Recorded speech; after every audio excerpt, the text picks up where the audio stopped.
Hoje eu vou gravar uma resposta para uma pergunta da Micaela. A pergunta é,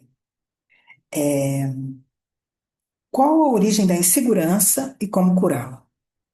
Primeiro aqui, gente, eu vou mostrar os aspectos envolvidos nessa insegurança. E no final eu vou falar para a Micaela como lidar com isso em 4 passos. Então, se você também lida com a questão da insegurança, coloque uma mensagem aqui, eu também, e continue conosco para aprender. Eu sou a Rosana Jota e estou aqui para te ajudar. Se você colocar uma pergunta, eu vou responder assim como estou respondendo a da Micaela. Ok, Micaela. O que que acontece? A insegurança é uma emoção também, como tantas outras. E elas acontecem a partir do nosso inconsciente. Elas acontecem, a partir do nosso corpo. O que que acontece? Nós temos memórias emocionais, e o nosso corpo ele é focado na sobrevivência. Então, o que acontece? Ele vai detectar perigo no ambiente, e ele é muito eficiente em fazer isso. E aí ele vai te avisar que tem algo perigoso ali. Como que ele vai te avisar? O coração dispara, as mãos esfriam, eu travo. São sensações no corpo. O corpo avisa. E às vezes, muitas vezes, como nós temos uma educação muito mental, é comum quando nas constelações familiares a gente ouve das pessoas assim, não estou sentindo nada.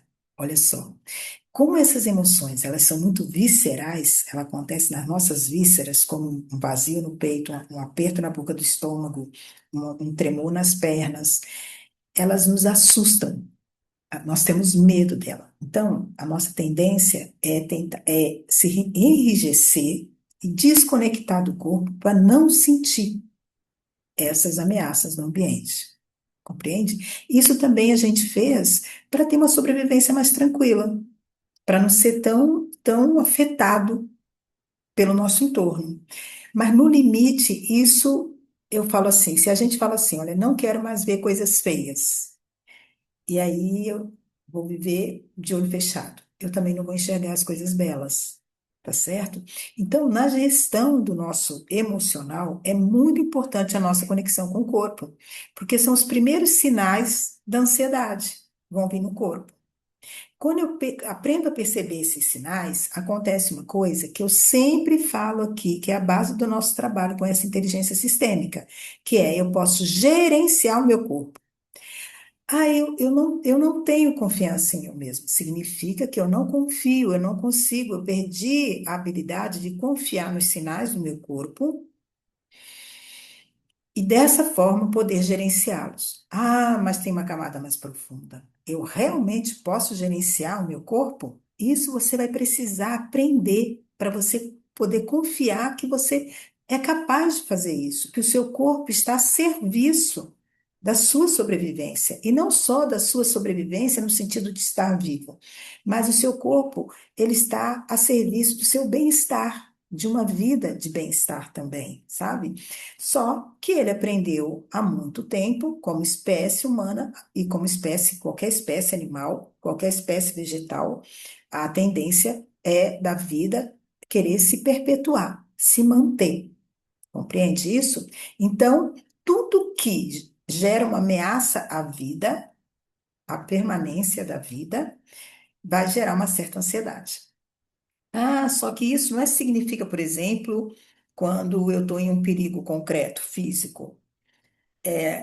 Nós, como sociedade, nós criamos muitas formas de viver que são extremamente ameaçadoras. Por exemplo, a gente se sente ameaçado pelo olhar do outro, se sente ameaçado pelas críticas que são muito destrutivas. Tudo isso que é subjetivo, o nosso cérebro ele não distingue. Isso é uma pedra rolando que pode cair em cima de mim, ou 3 pessoas, uma pessoa olhando para a gente de uma forma muito negativa. É ameaça da mesma forma. Ameaça a nossa integridade moral, a nossa integridade emocional, a nossa integridade espiritual, seja em qualquer dos níveis das nossas necessidades, para uma sobrevivência, uma vida de qualidade, percebe? Então, esse é o primeiro ponto. Primeiro ponto é eu entender que emoção não é sentimento, que a emoção ela é uma reação do corpo todo, o nosso cérebro faz parte do nosso corpo, há uma ameaça previsível, por menor que seja. O corpo se prepara para isso, para atacar ou para fugir, para se proteger. E aí o que que acontece? Se eu consigo perceber isso, aí eu vou para uma segunda fase, que é eu tomei consciência, eu estou ansiosa. E às vezes nós temos lidado com ansiedade, com medo, como se a gente tivesse como que se livrar disso. Aqui na sistêmica a gente entende que todas as coisas que existem, elas existem. Então nós precisamos ajustar a forma de nos relacionarmos com ela, certo? Se eu tenho um registro muito grande de ansiedade, provavelmente também eu tenho alguma memória minha ou da minha ancestralidade, dos meus pais, dos meus avós, dos meus bisavós, de ameaças muito grandes que não foram gerenciadas, de coisas que aconteceram e acontecem. Porque, no limite, algo acontece que a gente não tem como se proteger daquilo. Então, tratar essas memórias vai ajudar com que essa informação chegue menos poderosa assim no nosso corpo. Tipo assim, eu travo, não consigo falar. E às vezes também nem é uma coisa que vem muito lá de trás. É algo que aconteceu com a gente, ou com a nossa mãe e o nosso pai, na nossa primeira infância, tá certo? Desde o início da gestação até os 7 anos, principalmente, deixam marcas muito profundas, porque naquela época a gente sentia as coisas e não tinha como ir para essa segunda fase, que é entender isso. Nossa, eu estou muito ansiosa. Aí eu olho em volta e falo, gente, mas não tem nada aqui tão ameaçador. Tá, eu só aceitei um convite para dar uma palestra. E eu aceitei, me convidaram porque eu conheço esse assunto, eu trabalho com isso, eu tenho essa competência. E aí eu vejo, então, essa ansiedade, ela é uma ansiedade natural, assim, de chegar lá e conseguir fazer um bom trabalho.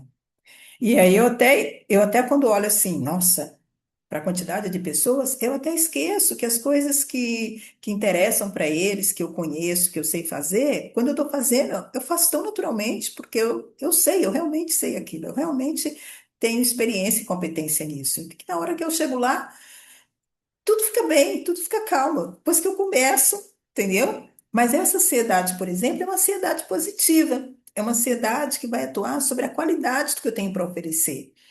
Eu mesmo sabendo, eu vou me preparar, eu vou buscar algo novo. Então, a gente parar de temer as emoções e de querer excluí-las. Não quero nunca mais sentir ansiedade. Isso é meio impossível. A forma de fazer isso é ter uma vida muito monótona, sem incluir nada de novo. É, tem que ser tudo muito certinho, que aí o meu cérebro nunca se sente ameaçado, porque o nosso cérebro tem isso, ele vive de memória. Então, se já houve uma situação em que aquilo significou um risco sério, ele já tem esse registro. Qualquer sinal daquilo, ele já vai colocar o sinal vermelho, certo? E o teu corpo vai sentir. Então, a primeira, cultivar essa percepção com o seu corpo. Não desqualificar isso, esses sinais em você, seja qual for. Um sinal muito comum em mim era isso aqui, ó. Eu vivia assim, tensa. Eu tenho uma amiga fisioterapeuta, que até ela há muito tempo fez parte da minha equipe, e ela fala que meu ombro colava na orelha. Olha, porque a tensão era assim. Outro, eu ficar muito corcunda, né? Então, se você aprender os seus, e aí você poder gerenciar. Segundo, entendi, senti que eu tô assim, eu sinto que eu tô assim.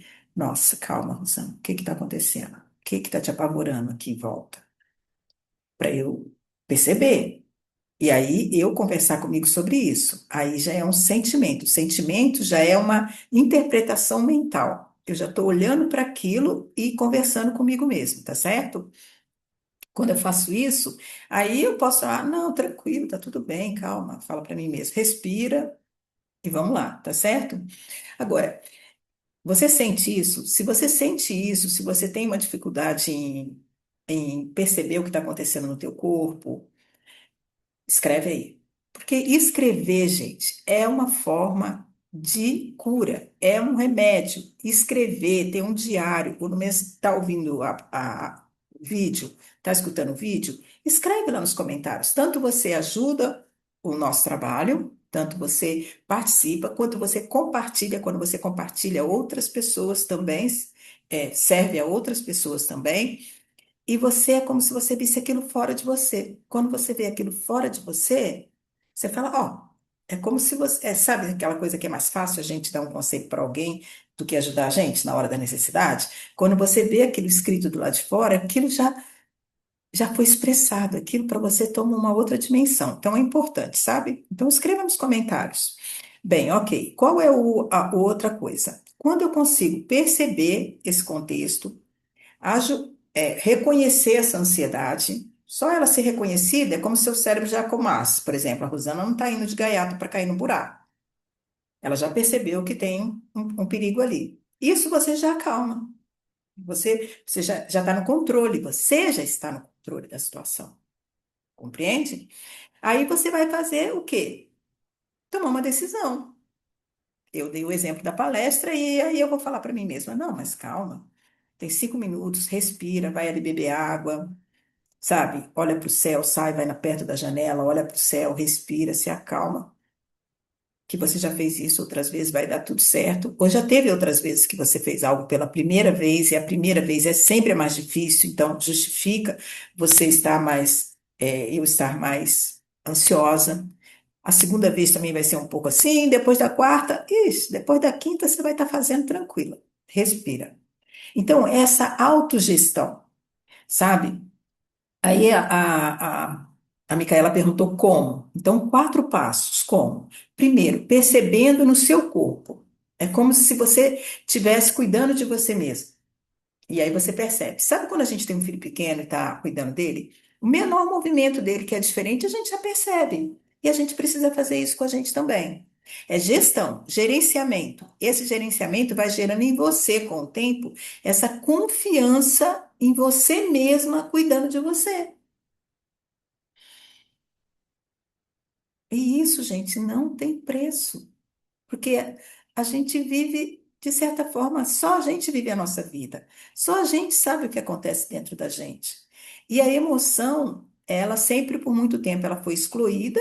Homens e mulheres são seres humanos, então são seres emocionais e afetivos da mesma forma, só que culturalmente cada um foi ensinado a gerenciar isso e a se relacionar com isso de uma forma diferente, ok? Então, às vezes a gente teve uma família que falava, deixa de bobeira. Eu, por exemplo, eu tenho uma filha, que o emocional dela sempre, desde pequena, sempre foi muito, muito ativo. E eu falava para ela, calma, Ana, calma. Vai lá e pensa o que está acontecendo. Às vezes, até ela pequena, ela aprendeu a falar assim para mim, mãe, eu estou chorando porque eu estou sofrendo de verdade. Ela já vinha e falava assim, eu estou sofrendo de verdade. Compreende? Aí eu falava, por quê? Era o segundo passo. O que que você está sentindo? O que que fez você se sentir assim? Porque se a gente não sabe, a gente não tem como tomar uma decisão, um posicionamento em cima disso, a respeito disso, tá certo? Então, o primeiro é a percepção, o segundo é tomar consciência, e aí transformar, fazer uma leitura mental dessa emoção. O terceiro é perceber o contexto em volta, explicar para você mesma, calma, você está assustada, isso parece com aquilo, mas não é. Calma, tá tudo bem, entendeu? Se relacionar com você mesma. E o quarto passo é tomar uma decisão. Falar, olha, calma, tá tudo certo, nós vamos lá fazer isso. E se der alguma coisa errada? A gente vai resolver, tá certo? É gestão, gente. É inclusão do emocional e tirada da cabeça essa ideia de que a gente pode acabar com a ansiedade. Ansiedade, ela faz parte da vida. Sempre que a gente está diante do novo, dá um frio na barriga. Até quando a gente se apaixona, sabe esse negócio de falar que estou com borboletas no estômago? Dá uma ansiedade. Compreende? E é uma ansiedade boa. Então a gente tem que saber separar uma coisa de outra coisa. Aros de bugalhos. Separar o joio do trigo, não é isso? Ok. Eu espero, Micaela, que eu tenha te ajudado com essa resposta. No blog nós temos vários textos falando sobre tudo isso, sobre essas memórias, essas camadas de memórias no nosso corpo, a gestão, como o nosso cérebro funciona. Isso a ciência tem ajudado muito a gente, tem no Substack também. E você é bem-vindo em todas as redes sociais no Instituto Rosa da Terra. Um abraço, deixe seu comentário, se inscreva no nosso canal e até a próxima.